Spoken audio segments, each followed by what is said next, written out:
Ketua KPU Arief Budiman mengaku heran karena ia dan komisioner KPU lainnya dinilai melakukan pembiaran terhadap tindakan komisioner KPU Wahyu Setiawan yang bertemu dengan sejumlah pihak untuk mengupayakan menetapkan politisi PDIP Harun Masiku sebagai anggota DPR. Bisakah seorang komisioner menetapkan seorang politisi menjadi anggota DPR? Dan benarkah komisioner KPU lainnya tidak mengetahui tindakan Wahyu Setiawan? Bagaimana sebenarnya mekanisme pergantian antar waktu anggota DPR? Saya akan membahasnya bersama dengan Koordinator Komite Pemilih Indonesia atau TEPI, Jerry Sumampau yang telah bersama saya di studio. Bang Jerry, apa kabar? Selamat pagi, Bang. Selamat pagi. Bang Jerry, kalau kita bicara mengenai kasus Wahyu Setiawan ini, apakah menurut Anda memang ada unsur kelalaian dan bahkan pembiaran dari komisioner KPU lainnya sehingga kemudian Wahyu Setiawan bisa dalam tanda kutip bermain begitu? Iya, saya kira putusan DKPP ini mungkin masih kurang data dan alat bukti ya. Karena kan begini, kalau lihat konstruksi kasusnya dan undang-undang, memang hampir nggak ada celah untuk memasukkan calon ini ke atas ya, jadi mengganti DPR gitu. begitu ya. Nah, tapi kenapa ini berproses begitu lama di KPU? Dan ada satu hal saya kira yang kemudian tidak dipenuhi oleh KPU ya, yang diminta oleh DKPP ya. Ini kan untuk menemukan, saya kira DKPP ini mau menemukan motif keterlibatan calon lain ya, karena sebagaimana tadi Mas Egan bilang kan kasus ini agak sulit kita bayangkan kalau tidak melibatkan yang lain ya. Bahwa memang putusan mereka tanggal 7 Januari ya gitu ya, tapi ini kan sudah berlangsung lama nih ini kasusnya ya. Dan kenapa ruang itu seolah-olah dibuka di KPU. Nah, yang sebetulnya menjadi poin penting ini untuk melihat keterkaitannya dengan komisi yang lain, komisioner yang lain yang kemudian saya kira tidak dipenuhi oleh KPU itu ketika DKPP minta notulensi percakapan dalam rapat ketika mengambil keputusan itu. Saya kira sampai kemarin dalam sidang putusan itu nggak ada. Tapi jadi, paling tidak mustahil, bisa dikatakan mustahil kalau mau menetapkan Harun Masiku menjadi anggota DPR. Kalau dari sisi undang-undang itu mustahil.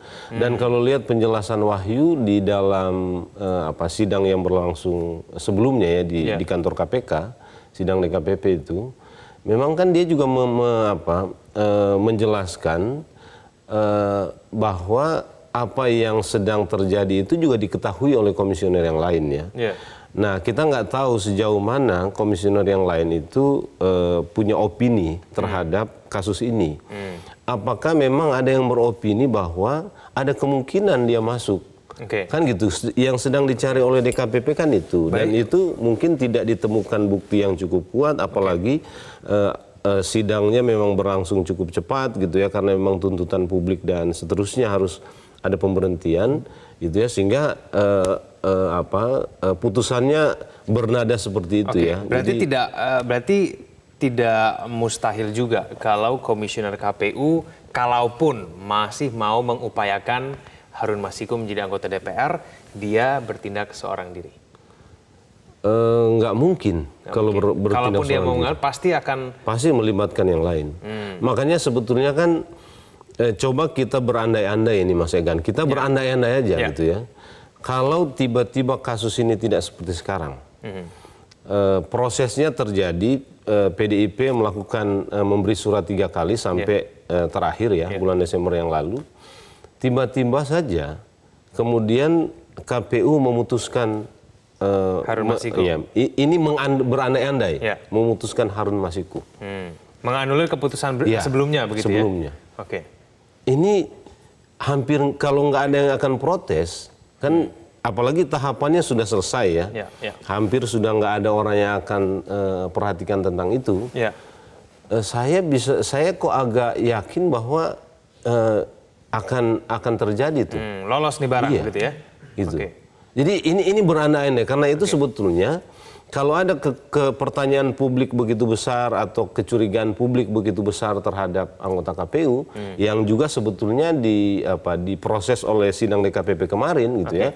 Dan Wahyu juga memang mengatakan itu, komisioner yang lain tahu gitu. Baik. Saya kira itu sesuatu yang wajar dan karena itu harus diklarifikasi betul oleh KPU. Salah satu yang kita minta itu nggak pernah dikasih itu kan adalah notulensi percakapan ketika pengambilan keputusan. Bang Jerry, patut tidak kalau kita juga menduga bahwa dengan adanya kejadian ini jangan-jangan di keputusan-keputusan KPU sebelumnya juga banyak dipengaruhi oleh partai politik atau bahkan mungkin transaksi seperti ini. Patut tidak kalau kita menduga seperti itu? Ya, kalau kami sudah sejak lama punya dugaan begitu kan.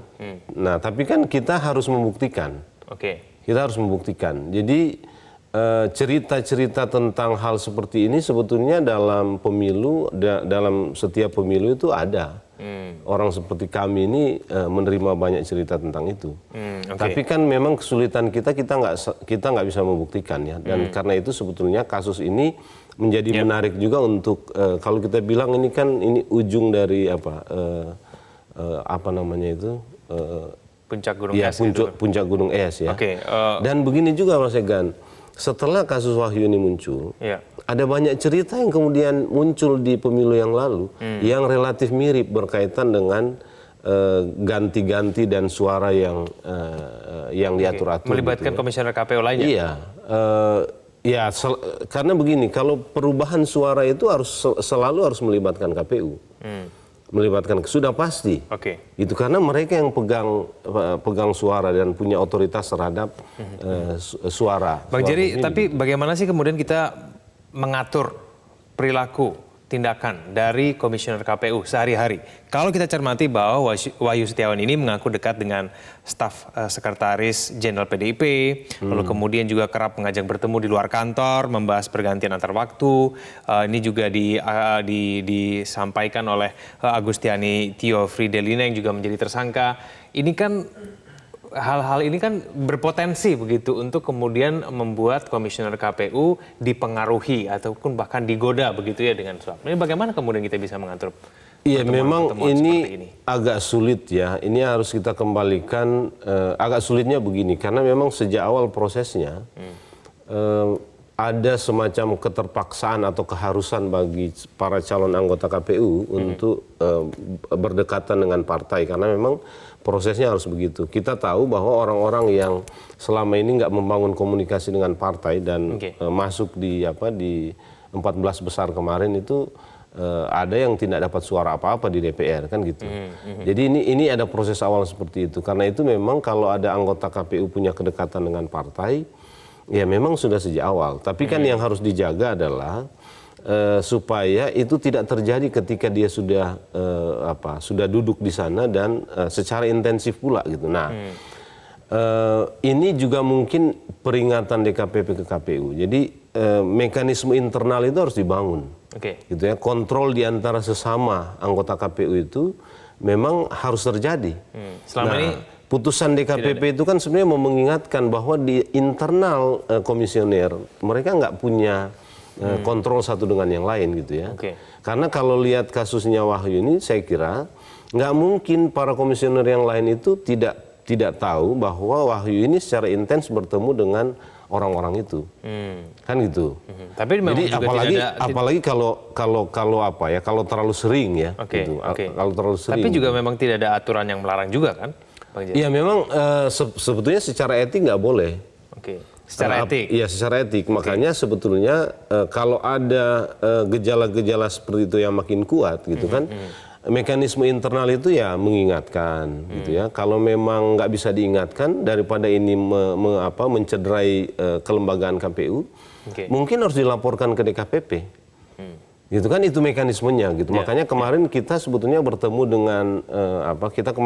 dengan DKPP dan mendiskusikan hal ini, bagaimana sebetulnya membangun sebuah mekanisme supaya supaya anggota-anggota KPU dan penyelenggara pemilu lainnya itu memang berpegang pada nilai-nilai dan prinsip-prinsip integritas dan moralitas gitu ya. Oke, tapi aturan apa Bang yang paling bisa dibuat begitu ya untuk betul-betul mengontrol, memantau dan bahkan memperketat begitu ya perilaku dari komisioner. Kalau menurut saya yang pertama memang harus internal. Oke.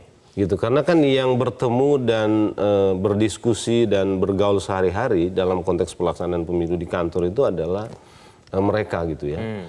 Nah kalau di internalnya sendiri agak longgar gitu ya. Jadi kalau lihat gejala, misalnya ini sudah ada teman kita ini yang secara intens ketemu dengan pihak yang berkepentingan juga atau bisa punya kepentingan dengan kelembagaan penyelenggara pemilu gitu. Ya harus ada mekanisme mengingatkan. Jadi aturan internal ini menurut saya perlu dibangun sekarang dan dibuat gitu ya supaya gini. Maksud saya begini, di antara komisioner itu harus ada saling kontrol, bukan saling saling menjaga seolah-olah menjaga privasi masing-masing. Tapi sebetulnya kalau ada gejala-gejala atau perilaku yang akan merugikan kelembagaan, saya kira anggota yang lain atau komisioner yang lain itu harus sudah mengingatkan. Kalau enggak harus diproses. Nah, bagaimana kalau ternyata perilaku-perilaku yang kemudian dilakukan oleh Wahyu Setiawan ini merupakan hal yang lumrah bagi anggota komisioner KPU yang lainnya? Itu kan kecurigaan kita. Dan saya kira sebetulnya mungkin DKPP juga merasa seperti itu. Jangan-jangan di internal penyelenggara ini menjadi sesuatu yang lumrah, karena itu mekanisme kontrol di internalnya itu tidak berjalan. Itu. Baik. Kalau itu yang terjadi berbahaya sekali dan makanya sebetulnya kita perlu terus mendorong DKPP juga untuk membangun sebuah mekanisme atau sistem yang bisa menjaga ini gitu. Tapi menurut saya kelembagaan internal itu penting. Dibuat semacam kode etik internal di kelembagaan untuk hal-hal begitu supaya nggak rusak lembaga ini hanya karena tahu sama tahu seolah-olah kan gitu. Itu yang tadi Mas Egan bilang tuh. Terakhir Bang Jerry, ada pilkada serentak, masih cukup waktukah paling tidak untuk memulihkan kepercayaan, membangun sistem internal itu? Ya justru ini yang menjadi kepedulian kita ya. Ada 270 pilkada di tahun ini. Dan saya kira yang paling penting kan sekarang membangkitkan kepercayaan diri dari KPU ya. Karena kan apa yang terjadi terhadap kasus kemarin ini kan meruntuhkan semua bangunan yang selama ini sudah dibangun ya. Karena apalagi yang kemudian tertangkap ini adalah anggota komisioner KPU tingkat pusat gitu ya. Nah ini menurut saya kalau KPU itu mau melakukan refleksi dan evaluasi ya, buatlah sekarang mekanisme internalnya supaya di antara internal komisioner itu bisa saling kontrol gitu. Kalau sekarang itu tidak ada gitu. Jadi ini penting untuk menjaga lembaga ini tetap eksis dan tetap berwibawa ya, punya integritas dalam konteks menyelenggarakan pemilu, sehingga anggota-anggota KPU yang di bawah juga memang punya kepercayaan diri dan punya kebanggaan bekerja dan bekerja sebagai anggota KPU ya dalam pilkada nanti. Kita tunggu nanti akan seperti apa mekanisme internal, semoga kemudian dicermati oleh anggota komisioner KPU lainnya. Terima kasih Bang Jerry telah bergabung sama kami di Metro Pagi Prime News. Selamat pagi. Pemirsa jangan kemana-mana, kami akan kembali informasi dari dunia olahraga. Romelu Lukaku sedang on fire, itulah kalimat yang paling tepat untuk menggambarkan Romelu Lukaku musim ini. Informasinya usai jeda.